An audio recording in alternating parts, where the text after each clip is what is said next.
Both of them, when they were within 5 years of kind of retiring, had their job taken away from them and live in a small town. So, like, they can't find anything else. And their whole life had been save, put your money, into something safe and stable. And, might go get a W-2 job because it's safe and stable. And those things can be taken away from you just as easy as they're given from you. And so, the struggles that I have or the challenges that I have investing in real estate, I look back and say, well, I still have 20 years to kind of figure this thing out and continue to grow in this before I get to the age where my parents that had put all their eggs in that basket and it was just, yanked out from under them. And so that isn't very safe either. And so I'd rather have built that momentum over the next 20 years than not. Yeah, my similar thing happened to my parents, and a pretty traumatic thing happened. Not traumatic thing happened to my dad, but he was let go very quickly, very suddenly, and in a way where he was all of a sudden left without a job, where he thought he had a few years left to get ready, but he'd only invested in safe things,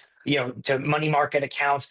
But then he looked back at his portfolio and he was talking to me about it one day. We didn't really talk a lot of money when I was growing up. And he was like, "Look, I've got this much saved," and we looked at his returns, and it was only like a 2 to 3% rate of return.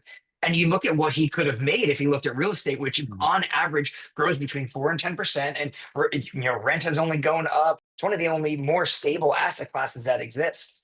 So if you think about that, where he could have been, as opposed to just investing in just safe things, he could be a lot farther along financially. What worked for our parents doesn't work for us anymore, especially with how expensive things are getting. And that's why I think real estate is a great way to offset and have some sort of backup plan, because people will always need a place to live, especially now when people can't afford to buy a house. They're going to need a place to live too.